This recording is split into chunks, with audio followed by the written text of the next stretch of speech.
Hello everyone, my name is Nallely Garza. I'm a student from Agave Business School, and today I'm going to talk to you about brand as a valuator. So as we all know, a brand is very important in a company. It's one of its main assets because it's the face of our company. So how the consumers perceive our brand, it can influence if they're going to purchase our services or not.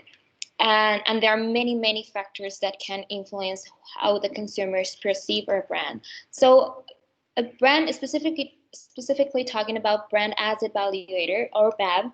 It is the world's largest and leading empirical study of brands. It's a tool that can study thousands of brands at the same time, and it helps it to compare the brand against others in the same category to provide an insight on its larger role in the culture.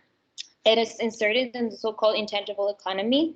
It was created by John and Rubicam, which is a marketing agency, and it also in collaboration with some partners at Columbia, MIT, Dartmouth, and the University of Washington. So how does the BAB tool work? A brand has three main assets, which is the current performance that it has right now, which is the brand stature, the future performance that it's going to have in the future, or the potential that it can have, which is the brand strength, and the four pillars in which this model is based, which is the differentiator, relevance, and human knowledge. So differentiator, it's the brand's ability to capture attention in the cultural landscape. Relevance, how appropriate and meaningful a brand is to its consumers. Esteem, talking about the presence and measure of how highly regarded a brand is, how well it delivers on its promises. And knowledge, how much does the consumer know about your brand and understands your brand. As an example, I wanted to use ASICS because I love running. So ASICS does not compete with Adidas and Nike in many other categories, but in running shoes. ASICS basically competes on running shoes. So as we can see, it is located in the dimension of leadership, just as in Nike. It means that right now it has a momentum of leadership with high earnings and high potential. But as you can see, it is also in the niche or unrealized dimension. So this is a very strong brand, or has becoming it has been growing a lot, even though it doesn't have the infrastructure that maybe Nike has. Because Nike, they have big retail stores. ASICS decided to go for a more strategic marketing strategy. So this is just an example, just to analyze where our brand is located.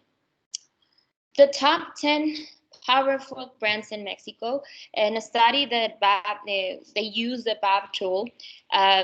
WhatsApp got the number one, Coca-Cola number two, and G2 the third place.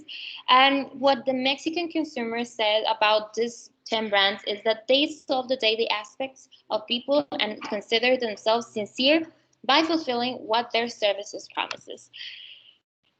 Now, I wanted to also talk about how our brands are going to behave now in this new normality. The BAB group, they launched a study of how brands are behaving right now, and they said that right now there are two pillars that are gaining more importance, which is the differentiator and esteem.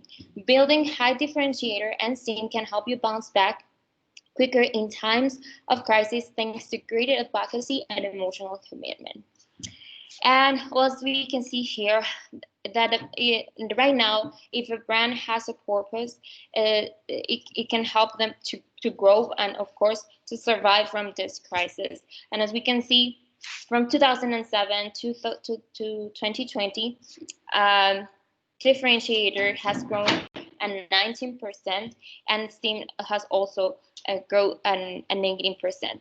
So right now, the consumers, they are going more with brands that are adapting to the new individual norms and routines and habits, brands that are working on deepening engagement by creating virtual ecosystems, brands that are redefining human interaction with technology, brands that are staying authentic, aligning how they help the world with the way they do business for social good, and brands that are working with governments to solve issues and save lives.